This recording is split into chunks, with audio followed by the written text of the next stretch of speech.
Find your own voice, lead from within. With me today, Carol Ann Cooper. Carol Ann Cooper, please introduce yourself to our audience. Lovely, thank you, Nonsa. And good afternoon from London, UK. And as the writing facilitator, what I do is I support women in becoming more productive with their writing by connecting them with their deeper innate ability to write. But more importantly, they experience free flowing writing. They experience an unlocking of the writer within and getting their story written, getting their book written, because you cannot publish what isn't written.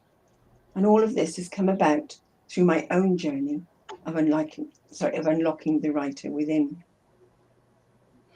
Thank you so much. Thank you so much, Carol Ann. So our topic today is the how to avoid a toxic relationship. And Carol Ann, you chose this topic. So I'm going to let you explain to our audience why you chose the topic and how can they actually, we can get that after. So over to you. Yeah, how can they? How can they? But how to avoid toxic relationships? I just saw something about toxic relationships. Um, I think it was the other week, and I just thought, oh, as I do, it's like that might be a good topic to explore. What is a toxic relationship? What makes it toxic? And it had me thinking of a few relationships that I've known, and people in toxic relationships, and I've know people that have moved through and been able to um, get out of them, and those that have actually created something healthy out of it, or healthier. So it is like exploring it. What is a toxic relationship? And I think it's a term that I didn't know about years ago, and it started making me think about, well, the relationship I had with my ex-husband. Maybe there was a level of toxicity there in this, the way they talk about what a toxic relationship is. So, yeah, I just thought, let's explore. Let's see what is it about, and how can people avoid it or work with it in some way such that it becomes healthy. They have healthier relationships. So that's where it came from. You're muted. Oh, you're not. Yeah. Right, I am muted. Yeah. Thank you so much. Thank you so much, Carol Ann. And so Carol Ann has explained toxic relationship and how can we tell if you are in a toxic relationship. And basically, um, there are some clues that you can tell if you are in a toxic relationship.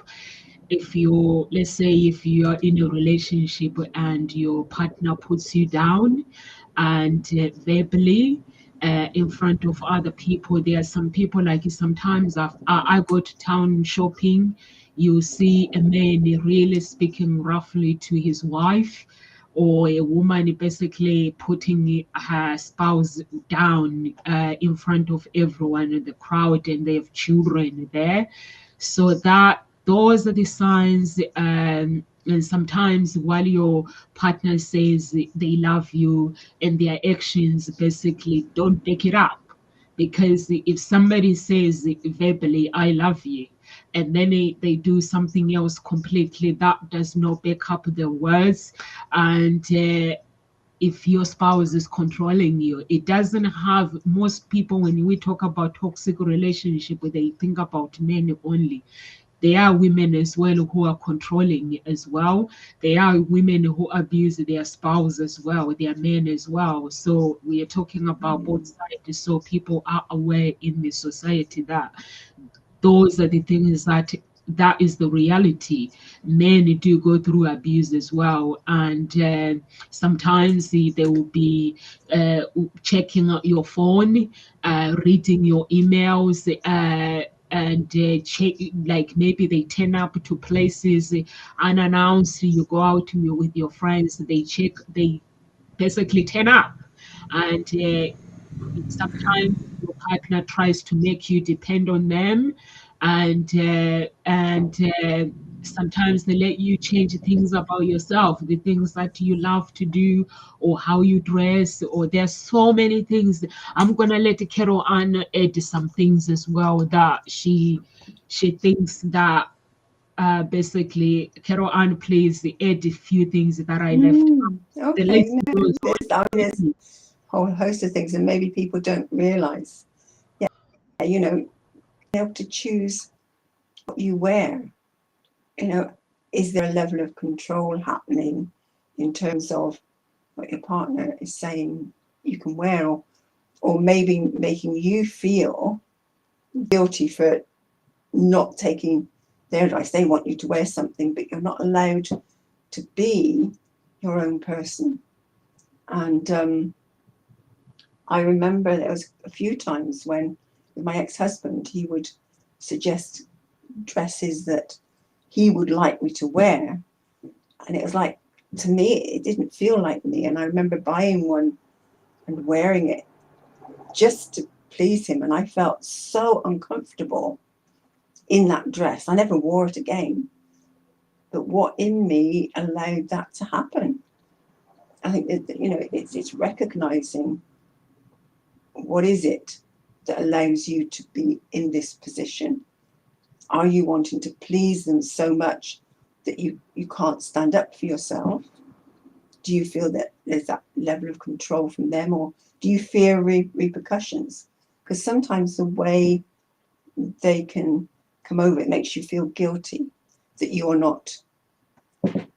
Hello, Sasha, is that? Thank you for joining us. And maybe there's something that you've got to add into this as well, that you know or have experienced about toxic relationships. But it is about, you're not allowed to make your own choice, or you're made to feel guilty because you're not taking your partner's advice. And I remember one time I had my colours done, and it's where you get to know what colours suit you. And I started wearing colours that suited me, and it made such a difference. And there was a dress that I bought that my husband said, well, that looks really nice. And I said, oh, thank you. It's in the colours that I've been shown that actually suit me. And I immediately got, oh, you don't take any notice of me then. And it just down the whole energy of that, that comment, that compliment. And so instead of feeling good about, oh, you like the colour and it suited me, I was made to feel wrong and uncomfortable because I hadn't taken any notice of him if he'd ever suggested something like that, or maybe colours that suit. But because when I had my colours done, I could actually see the difference, because they put swatches of fabric across, and you can actually see the difference that the different colours make. They either just drain you, or they bring your face and your colour out. And so because I'd had that experience, it then made sense to me. And and somebody telling me, whether it was him or anyone else, it wasn't that someone told me. I was given the experience to know and to see the truth of what was going on there. So again, I was like, oh, yeah, it wasn't a very comfortable situation, and I was made to feel wrong. But I never, I lived with it. It was like, okay, it was just part of the relationship. I didn't really know any different. And I didn't know myself enough to stand up. That did shift over time. It took over 15, nearly 20 years before I did start to stand up a bit more. And there is that level of the hostile communication. Do you find yourself shouting at each other? And I know we did. And that's not healthy, but it seemed to be natural. or they were slamming of doors because you can't express yourself. And that again isn't a healthy relationship. There are other ways of dealing with it. So it's recognizing the signs, and what you were saying, Nonsa. Yeah, those signs, look out for them. Be aware of them. Are you shouting at each other? Do you feel put down? Is there constant anger? Are you made to give up your friends, give up your dreams, and focus on the other person more? And so you actually fade into the background. It's so easy. It's so easy. And to actually do what you want it feels like it's a battle.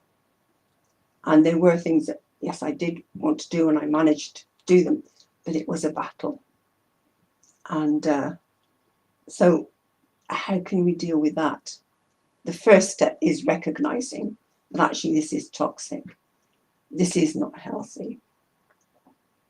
And then it's where do you go from there? So what else do you hear in there? Because I mean, energetically, how does it make you feel, Nonsa? Have you experienced this as well? It's actually, I dated this guy basically that made me realize the difference between someone who is controlling and somebody that is actually loves you from the bottom of their heart. So I dated this guy. He loved clothes so much, and so now I got to learn when someone is controlling, when someone is actually helping you. So this guy, he will go to a shop. He didn't know my size, what size I wore, and he will come with the dress, or he will come with the top, or he will come with the trouser, and I'll try the trouser and the fits. And then one day I was like, I'm really curious. Why do you buy me clothes? And when you bring these clothes, they fit, but you don't know my size. And it was like, if you are in a relationship with someone, you look at their shape. And I was like, what now? And it was like, if you look at someone, a woman, if you really really love somebody, you look at their shape. And it was like, what I do is I just walk into a shop and I look at your I imagine your body, and I look at the dress. I'm like, this dress is gonna fit this person. If she likes it, it's gonna fit her. If she doesn't like it, she'll go and change it. And then it will bring it. It will be something that I really, really love. And then one day I was like, I'm just surprised. He's the one, this guy that taught me to dress, and my mom. My mom, she's a fashion designer anyway. So he'll be like, with him, he'll be like, go to the shop and pick something. And when he picks something, and he'll bring it, and I'll be like falling in love with it. I'll be loving this. And even my family, they were like, I love the way you dress. And I realize actually this is not controlling. This person really, really loves me so much in a way that, and even my family started admiring clothes. When he buys me clothes, they'll be like, and I'll give them away. And that's when I realized there's a difference between someone controlling and someone not controlling. And I've seen women sometimes when you have a chat with them, they'll be like, my spouse likes me dressed like this, and they like my hair like this. And I'm thinking, is this normal though? Because when you dress up the way you like, you wear the clothes that you like. And for me, basically, this guy, that when I dated him, I've learned so much from him that when a man says they really, really love you, they will not actually control you. They will let you be the person that you want to be. And he actually taught me to observe my body naked, to actually have a relationship with my body, not feel ashamed, because he was like, oh wow, when I go out, I'm dating you. When I go out, I walk into a shop, I look at the clothes, I'm like, she's gonna look good on this and she's gonna love it. And I bring it to you. And when you say you like, I never rejected any of his clothes because they were all, it was like me, my good quality, and my personality came out. My family were admiring me as a person, and even my younger sister started basically saying, can I have your clothes? If he buys you clothes, if you don't like them, please give it to me. I will give it to you. I will give it to you. I will give it to my family. And that is somebody loves you. But there are some men that they get obsessive, women controlling. And for me, when my man goes out, I just want to put my feet up. I'm like, hallelujah. I have space to myself without, basically, I can put the music out loud without getting told off. Oh, wow, Because it's yeah. me in this house that likes to put music in my daughter.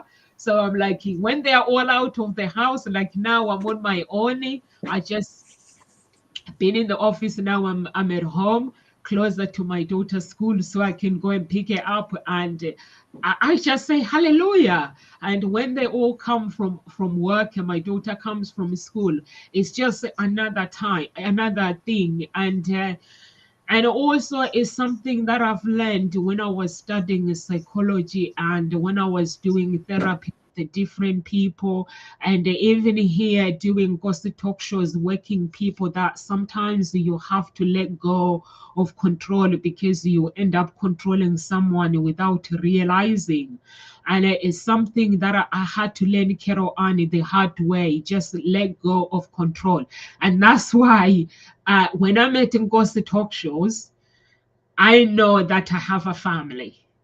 And I know that when I have to leave, I know that I can ask and say, Carol Anna, you run the show as long as you're comfortable with it. I know it's something that I had to learn the hard way, to let go. Even with my spouse, I had to learn to ask their needs. It's something that is tough because you end up controlling someone without realizing, thinking you love them, you're doing the right thing, but you're not. So it can easily be done without people realizing it. And there are normal people that are actually doing it without realizing. I don't know with your experience, if you have ever had that experience where someone basically they try to control you, even friends, without them realizing that that's what they're doing. Yeah, interesting. You say that because in the beginning, when I first met my ex-husband, I was at college and I used to go fencing once a week. It was a sport I really enjoyed learning it, but we all changed in the same changing room, and I thought nothing of it.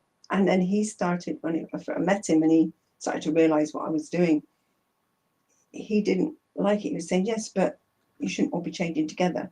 And he tried to stop me. And I was thinking, there's nothing wrong here. There's nothing else going on. But to me, there wasn't that flag that I now know would be a flag, in as much as he was trying to control me right from there. And even some of my friends, college friends, there was one particular person she's quite outspoken, and he was always putting her down, because she would, say comments or sort of question him, and he didn't like that. And so there was a level of trying to stop me seeing my friends in that way. But it was that, and I used to go to, when I was home, I'd go to a dog training club that my aunt and uncle used to run, and I would get lifts from either from them or from somebody else. This friend of my aunt and uncle's that I knew really well, and he would often give me a lift home. And he tried to stop me doing that. He would question that. He questioned the motives of this guy giving me a lift home, and I'm going, but he's a friend. I've known him for years. Do you know what I mean?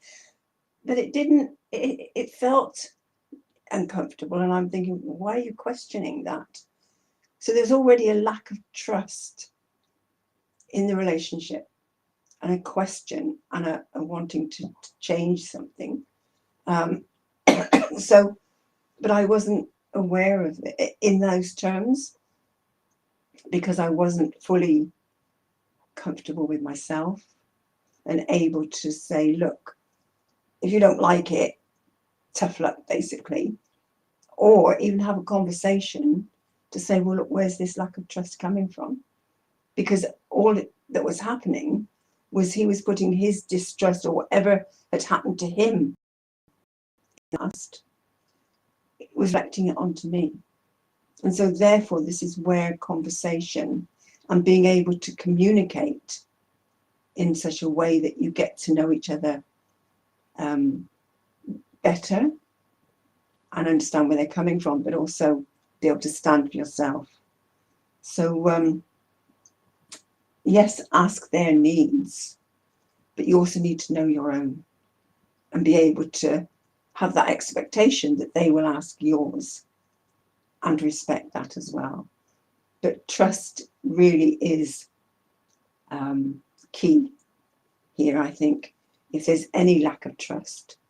And I found myself starting to distrust him and realize there was things as our marriage went on that I wasn't trusting about him. And so it sort of sank into an unhealthy relationship. And I guess you could call it toxic. I don't like the term. It sounds really heavy, doesn't it? Toxic relationship. But let's face it, we did have silent treatment times. He wouldn't talk to me for weeks.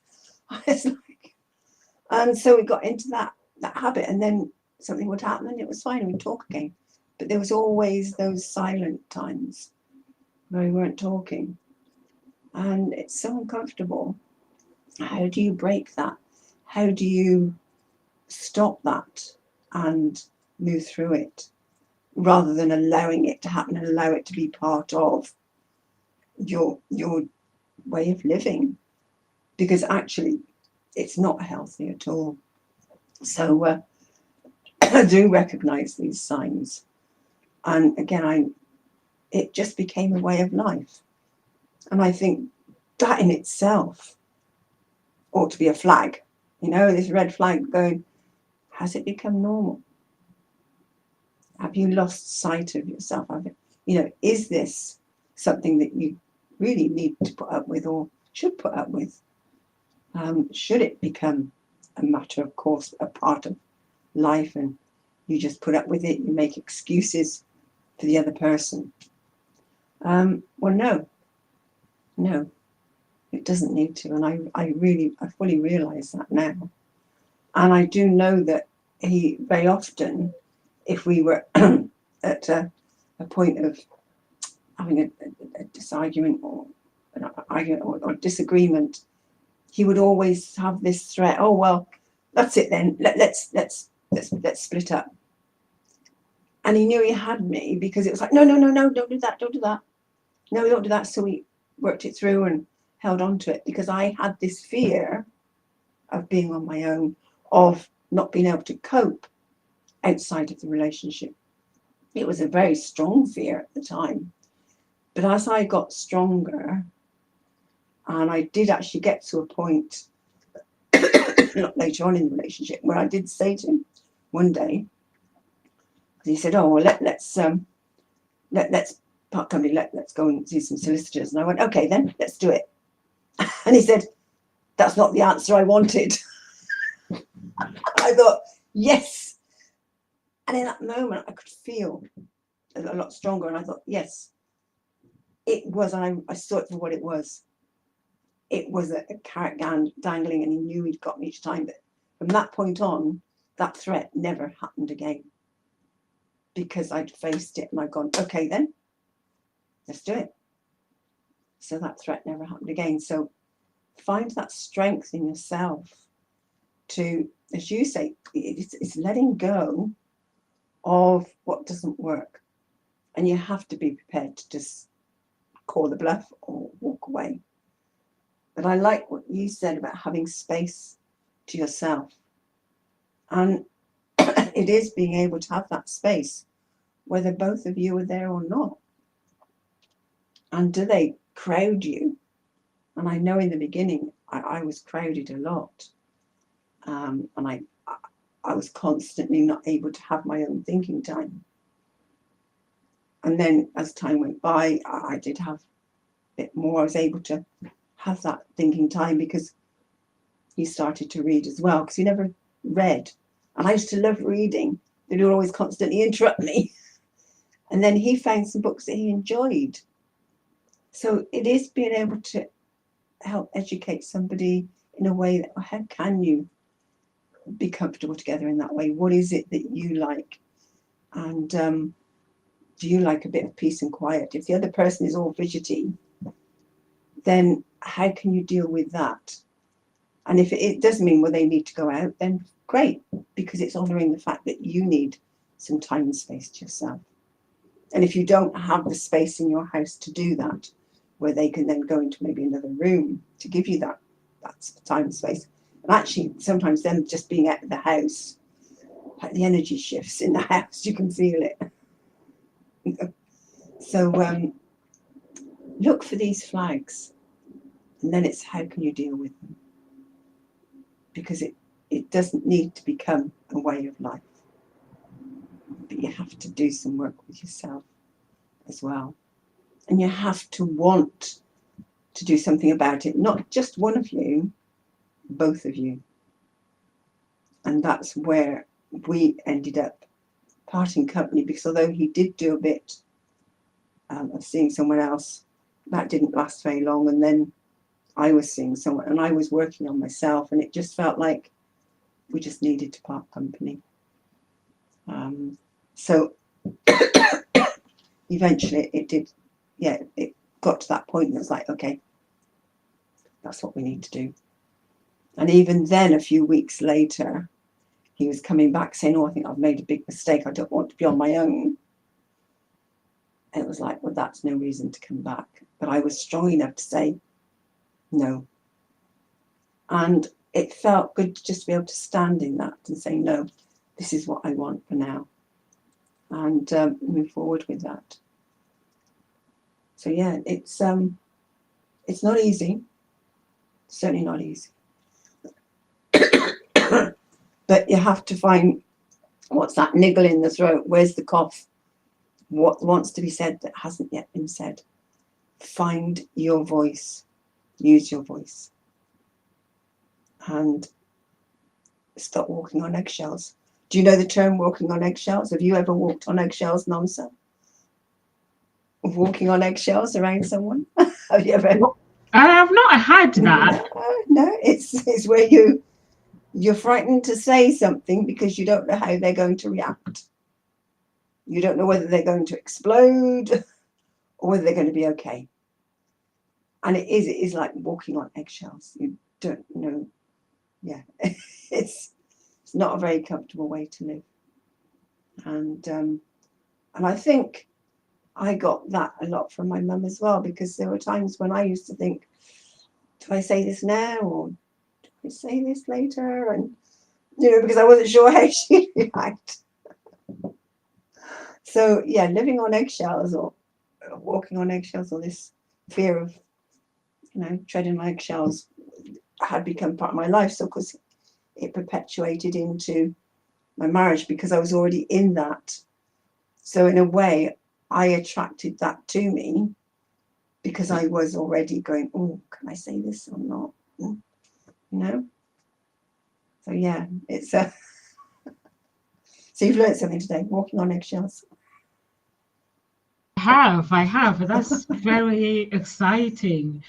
I actually agree with you, Carol Ann, when you say you realize that your ex-husband was actually controlling you, and some people don't recognize that when they are going through a toxic relationship. They make excuses for people.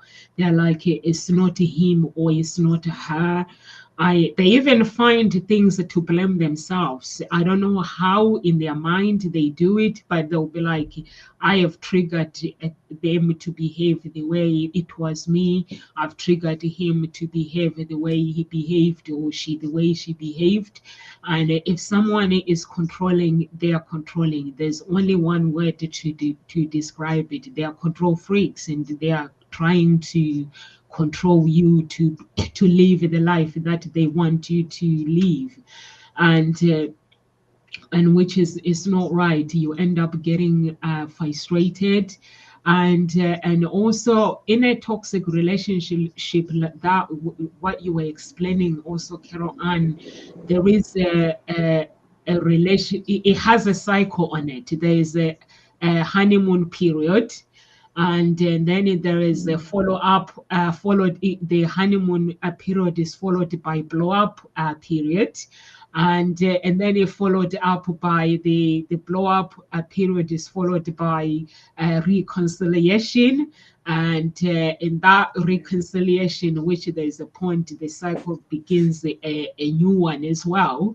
When they are reconciling, like when you were saying, like your ex-husband used to say, like blackmail, say, let's end the relationship, and not expecting you emotionally, basically is causing fear within you, inside of you, that if I do this, he's gonna leave me, or if I do this, she's gonna leave me, and which is mind games basically. And people play mind games, and as a result, basically it becomes a pattern.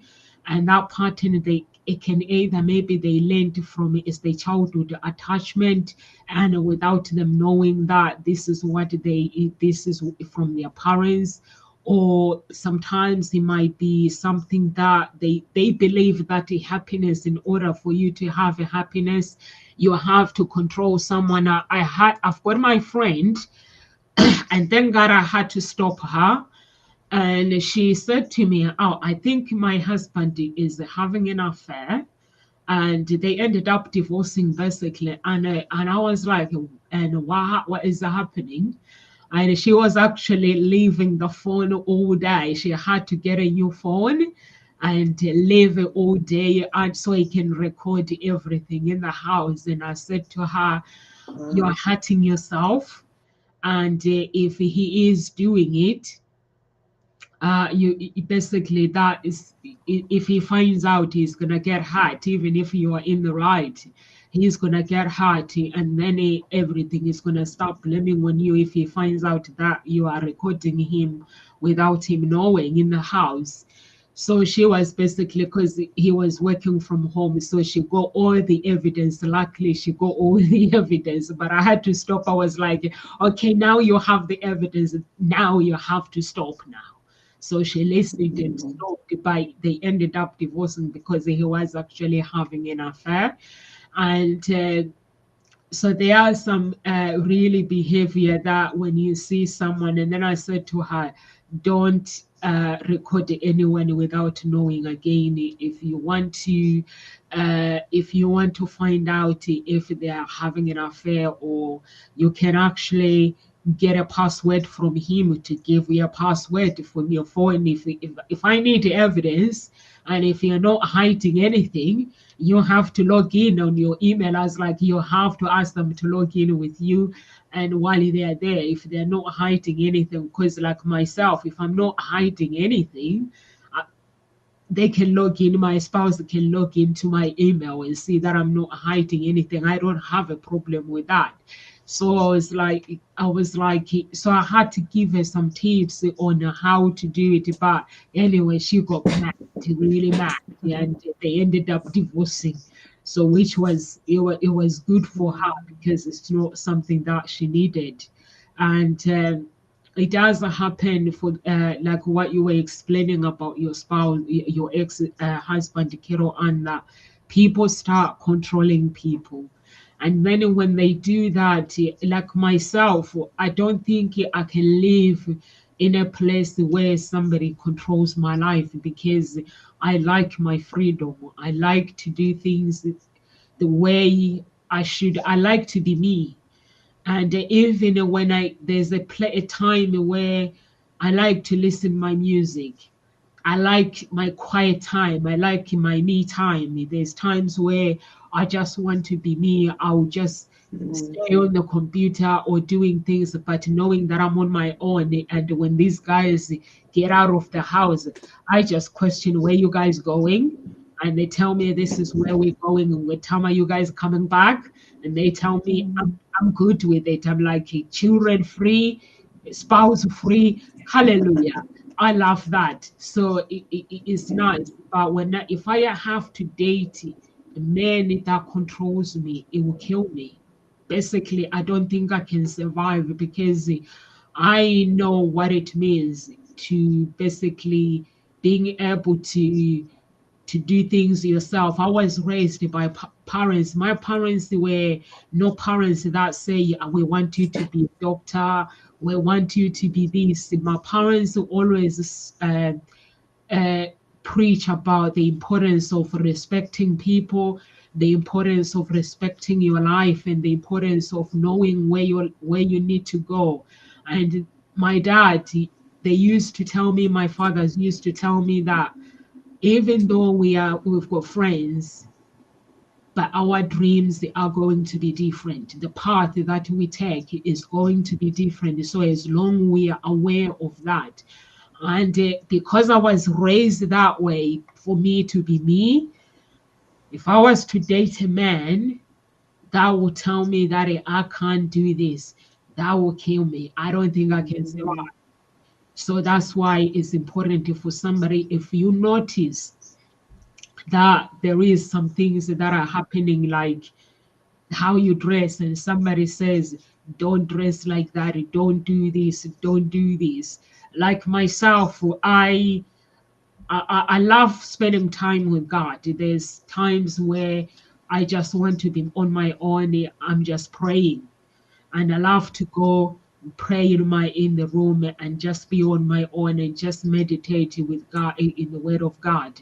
And I need somebody. Even when I was single and looking for love, those were the things that I've never said I was looking for somebody. This it was something in my prayers that God give me a man that will allow me to be me, because being me is very, very important. It means that I have freedom. It means I can do the things that I want to do. I can go to college. Like, I went to university. I've got 2 kids. I've got a business to run. And I went to university and I took a degree Mm. doing all these things.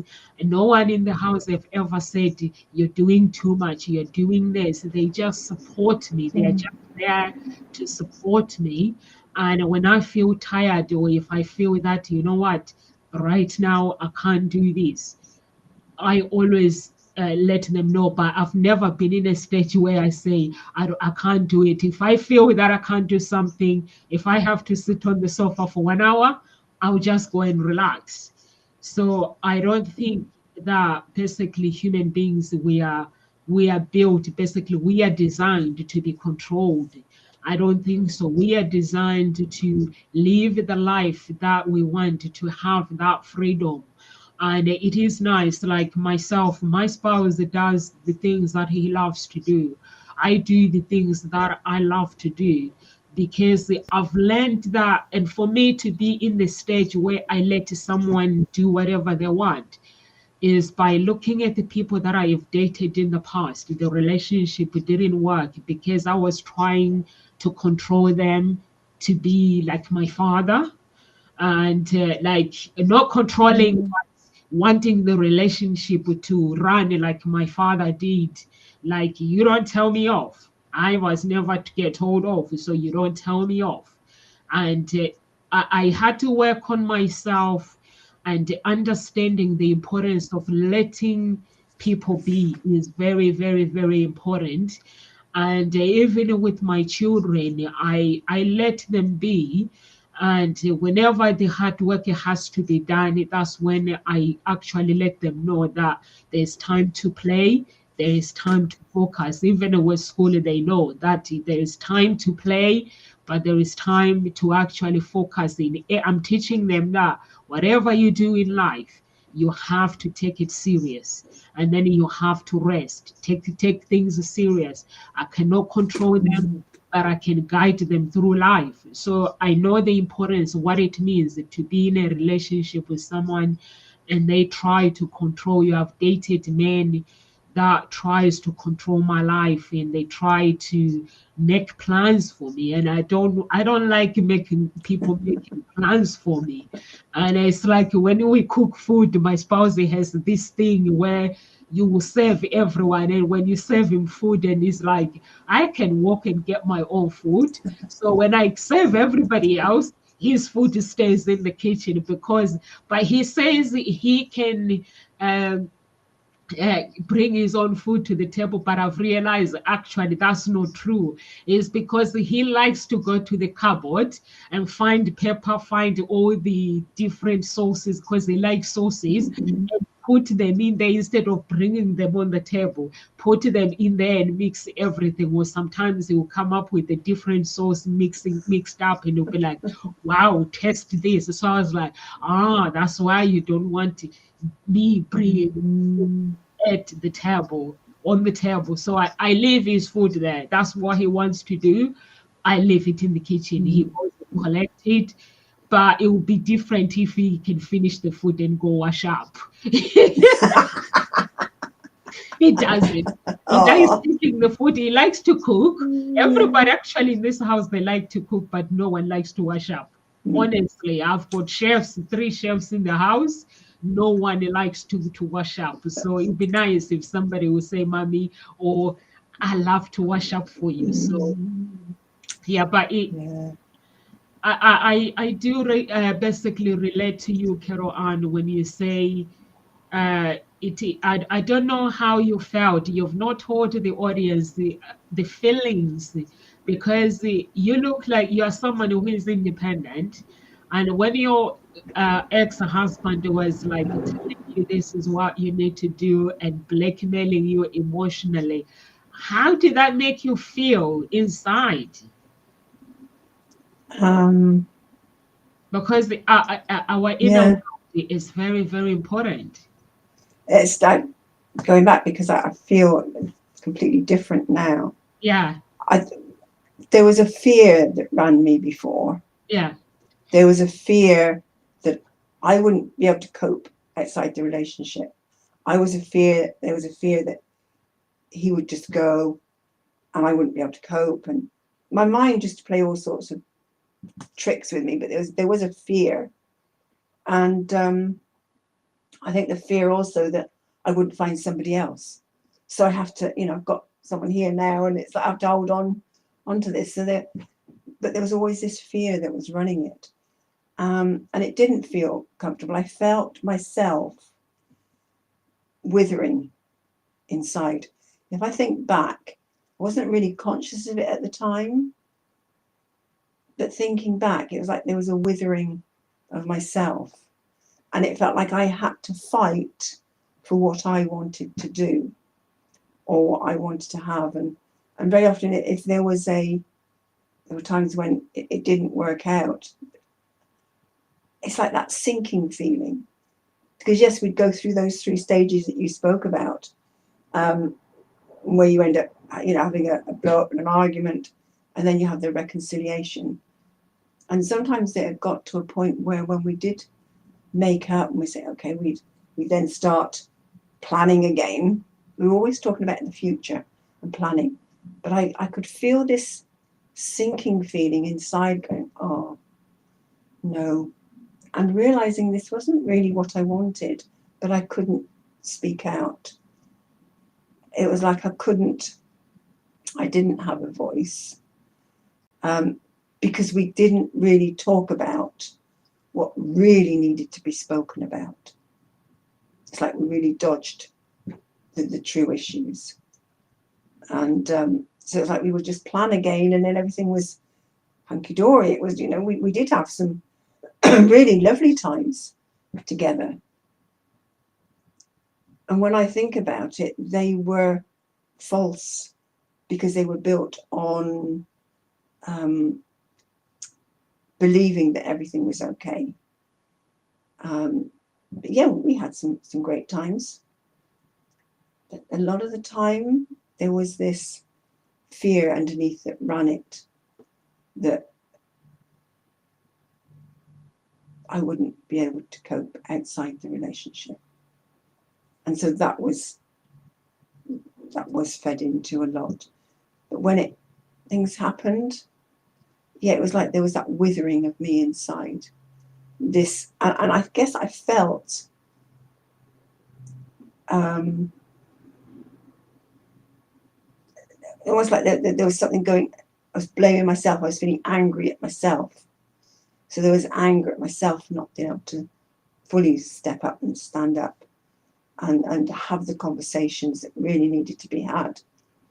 And even though there were things that I did stand and say, no, I'm doing this, like doing my degree, I had day release from my job to do my degree. And when I started doing that, there was this battle to do that, because you'd say, well, what if we need to move? We can't move now. We've got to stay here. Because he didn't like being held in one place. He'd been used to just getting up and moving around different places. But I'd lived in one house all my life with my parents, and was like, no, I don't want to move. So I had a fear of uprooting and having to move. So that didn't help either. But I did say, look, if we need to move, I'll be able to carry on my degree somewhere else. So I'm just going to do it now. So in that respect, I think it's when you can find an answer for their argument, it just takes away the argument. But even then, my time given to that was very often interrupted. When I was attempting to study, there would be an interruption. So I had to really sort of, again, it's treading on eggshells. You know, I need to study. He wants my attention. And so it's like, okay, so I give the attention, but it was at the sacrifice of my own inner peace and my own comfort, knowing that I had this work to do, and therefore I would attempt to fit it in when I could to get it done. So yeah, it's like, it's a discomfort inside. There's a, as I say, that withering of myself. That's the only word that comes to mind. But as I found myself more, and actually since we did break up, and this was 23 years ago now. I think, yeah, it's got to be 23 years ago. I think lose track of time. I think we've been apart as long as we were, almost as long as we were married, you know, now. But I found myself, and I realised that what I've done now is that fear has now gone. It's like I found an inner strength. And when you actually come from that place of love, nothing can actually knock you over, knock you sideways. There's a strength that has, and it's absolutely, it's so solid. So it is finding yourself, knowing yourself. And I realized that I didn't know myself. He often used to ask me, you know, well, what are you feeling? And I go, I don't know. I couldn't express myself. I couldn't explain what I was feeling. And I've also realized that maybe there was a level of me attempting to control him as well in some ways. It just how we fell into that trap, because I did all the finances, so I had control of the money coming in and where it went. And we did get to a point where we then gave each other sort of, I gave him an allowance. Wow, what does that sound like? We agreed on him having an allowance. So he had some money to himself that he could decide what he wanted to do with it, rather than us, you know, talking about it together. Or a lot of the time I decided.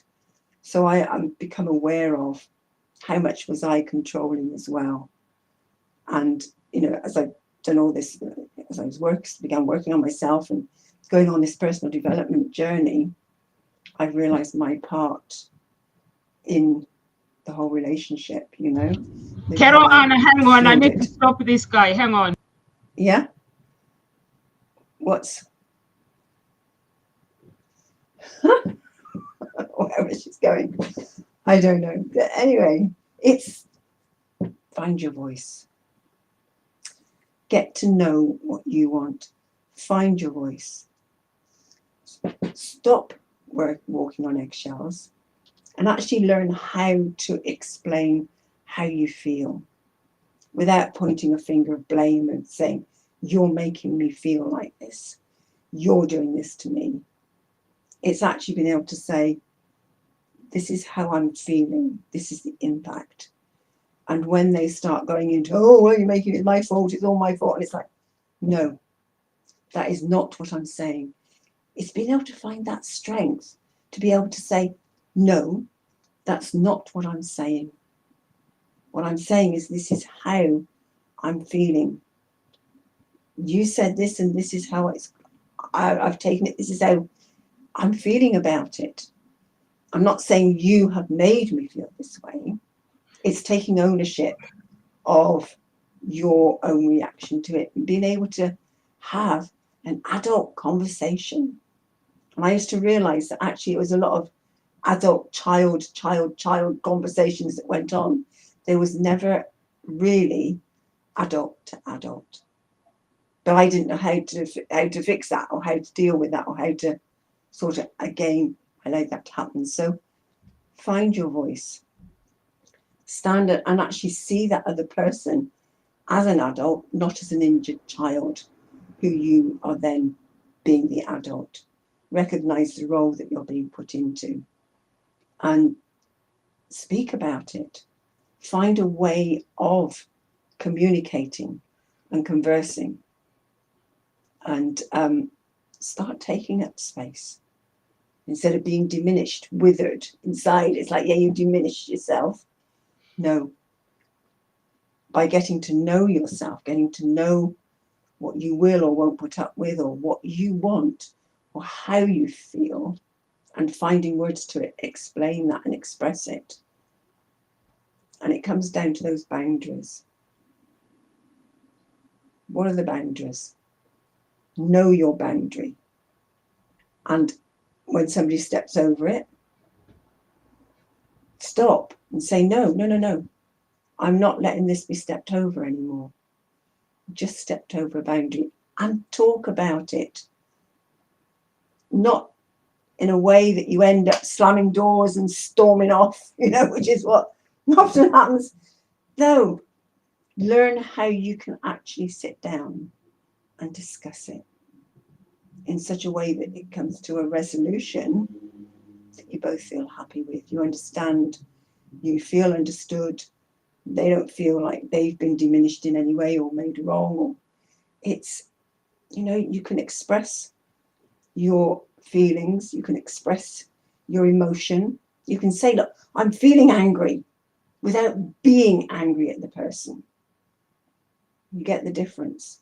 Because when you're being angry, that then just shuts the whole thing down. Whereas you can say, I'm feeling angry, you're taking ownership of that emotion and you're expressing it. And it's like, okay, so where do we go from here? If you don't know, say, well, at the moment, I don't know. And I would just like to sit with it for a moment. If you want a bit of time and space, say, I'd just like some time and space to process this. And if the other person that's going, into their child stuff, just stop and say, that behavior doesn't work for me.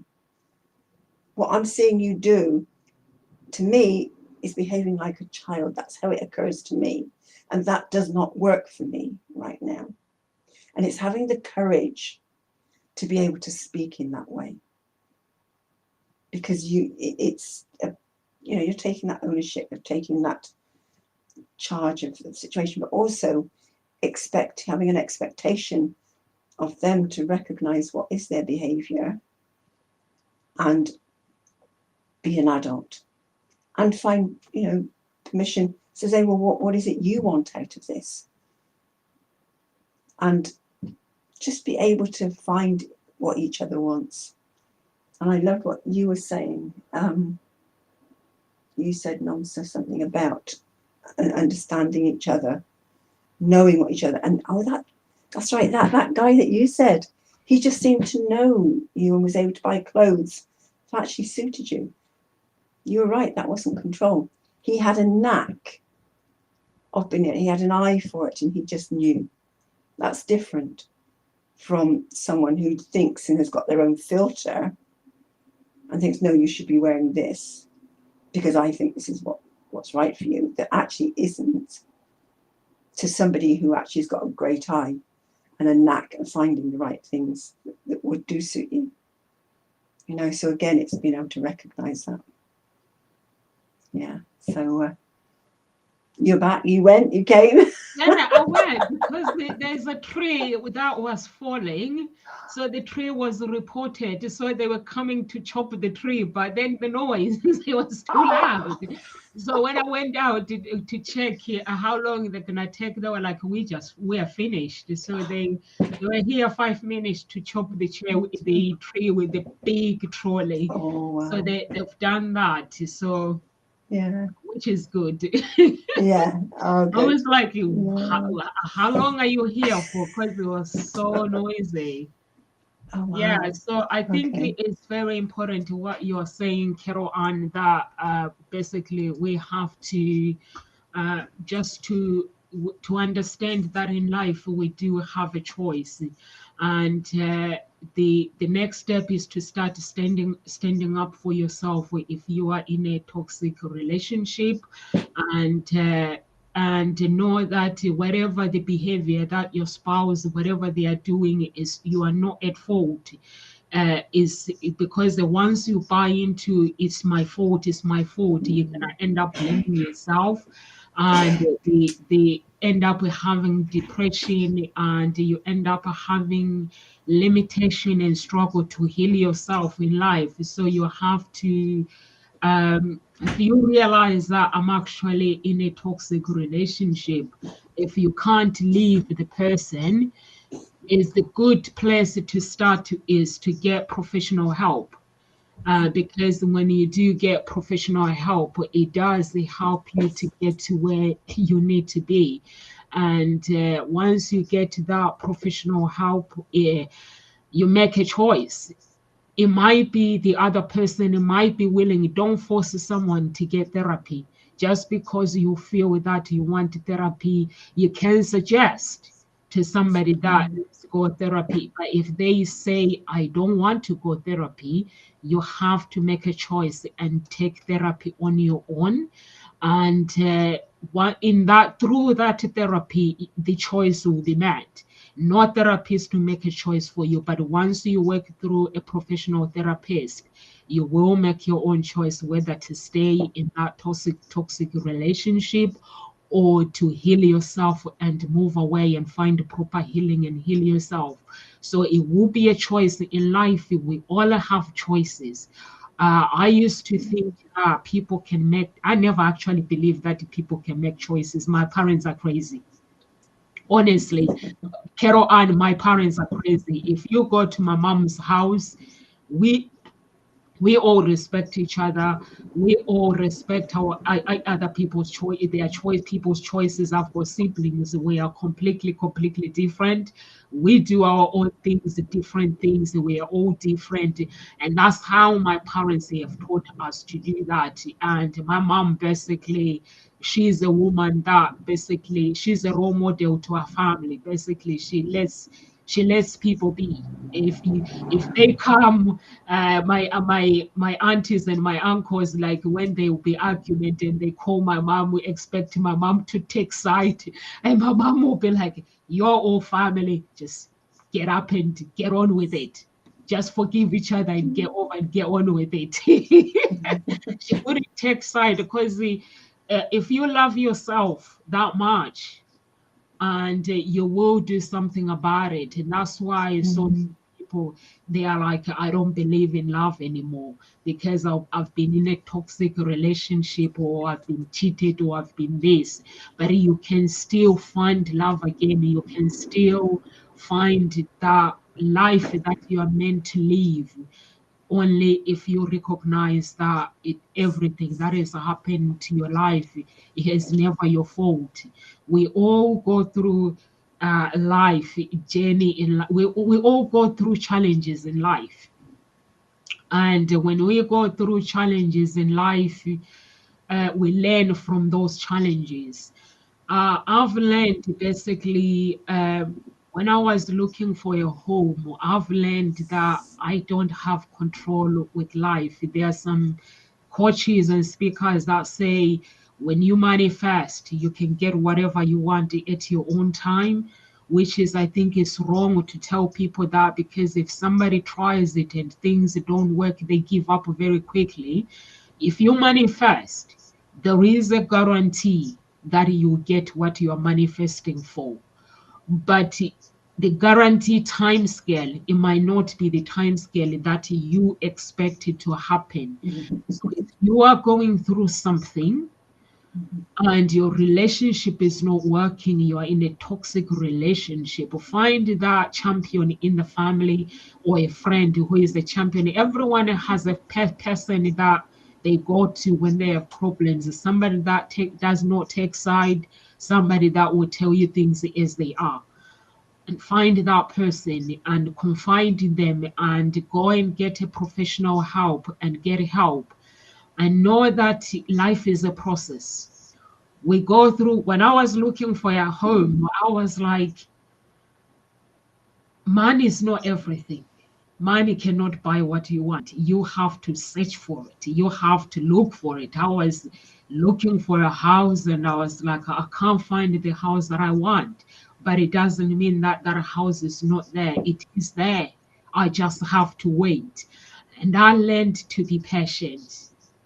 I've learned to take action, not to stop. It actually opened my eyes with how God works, how the universe works, that every problem that is presented to you in life, there is a reason for it. I hadn't been through this situation in my life where I'm looking basically for a home. I've always had a home. But 1 minute that I want to move to a different home, like, because we basically wanted to move out of our home. And I'm like, okay, now this person wants to move in. We've been let down last minute that we don't have a home. What do we do? And I look at my spouse and men, because men think they have to sort things out for everything. So I was like, we're going to your dad. So I rang his dad, and his dad, I was like, can you keep us? Can you take us? And he was like, yeah, no problem. And I'm telling them, we are going to your dad. And he goes, what now? Have you not got a better plan? And I was like, no, that is the only plan we have. And then he was like, can I go to a hotel at work? And I knew that I'm not going to argue with him. I was like, yeah, you can, because I knew that he cannot live without us. He was like, I can go to your hotel at work, near my work, and then you go to work. You guys go to stay with my dad. I was like, sure. And then the following day, he comes home. We're moving, and I'm like, I thought he said he's moving to his dad. And then now he's coming with us. And I was like, I didn't even bother to ask. And I was like, I thought you were going to the hotel. And he was like, how can I leave a hotel without my family? So, yeah, so I learned that I could easily started making him feel like he's not a man, but who said that men have to sort out all the problems? The problems are for family. So I had to realize that we're all in this together, and they didn't like it. Living with his father and their grandfather, the children didn't like it because they used to a bigger home and they didn't like it. So don't like something, find a way. So for me, that was the only way, that without stress, without having anything. And I was happy living with my father-in-law for 6 months. It took me 6 months to find a home where I thought I'd be there for 2 weeks, 3 weeks, or 1 month. It ended up taking 6 months. And it was so hard staying in a toxic relationship. It might take you longer than you think, but you need to have one mindset, getting out of it. You need to have a mindset of getting out, the fear of paying the bills. it might appear like Carol Ann, her fear was, am I gonna cope on my own?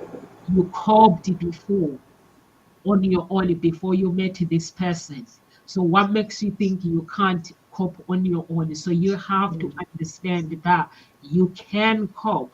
And the system, family, if you have good family members that are willing to support you, don't be ashamed of them judging you. Don't be ashamed. This was the biggest thing when I was going through divorce.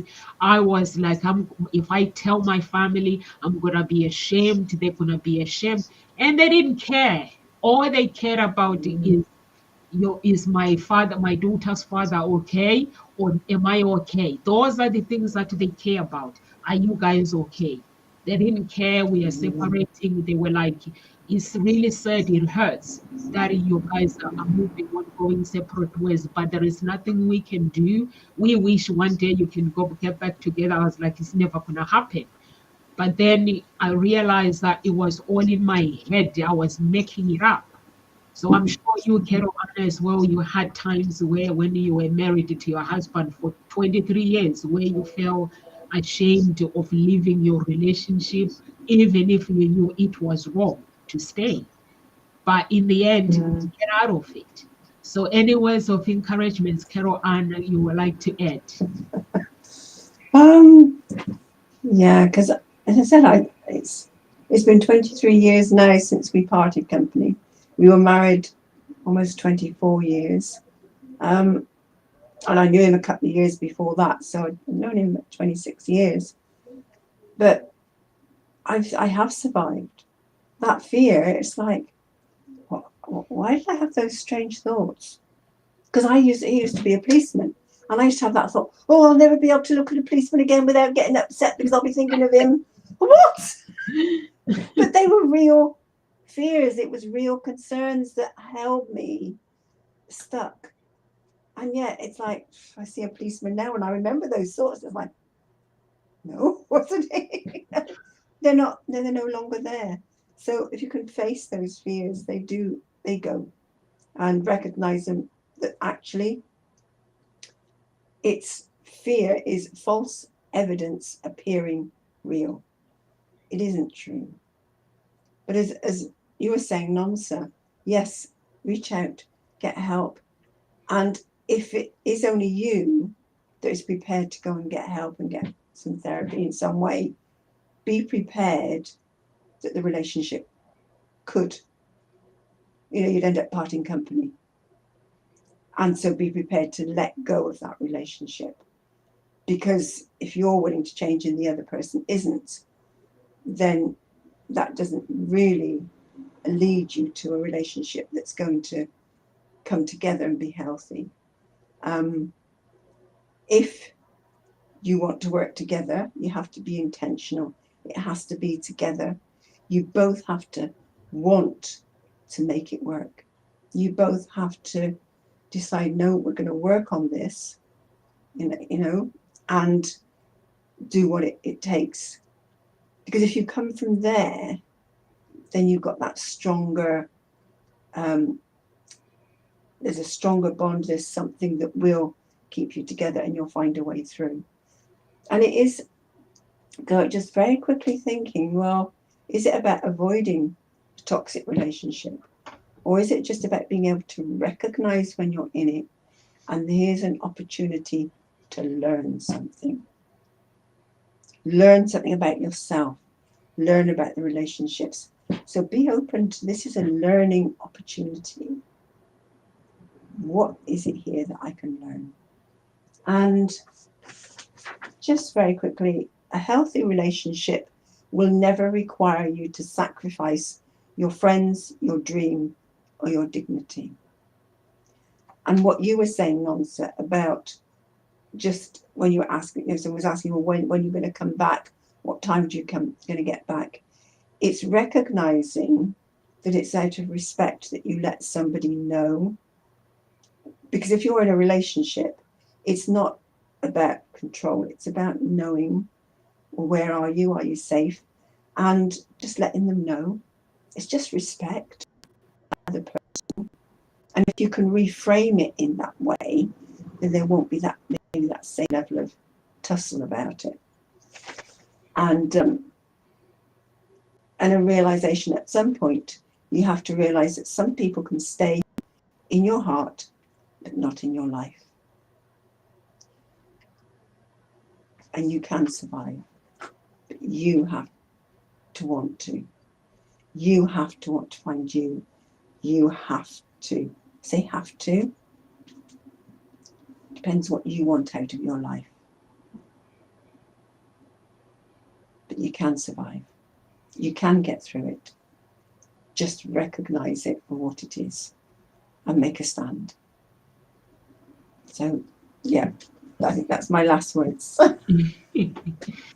Thank you so much. Thank you so much, Carol. And we are here at Ngozi Talk Shows Monday to Friday, 1 p.m. UK time. And please get in touch with our coaches if you feel that you want to find your own voice. If you feel that you don't have a voice in a relationship, some people they are in a good relationship, but the only problem is if you don't have a voice in a relationship, sometimes it can feel that you are trapped in that relationship. So we have coaches from all walks of life. And Carol Ann, you have your event. When is your event? Writing course.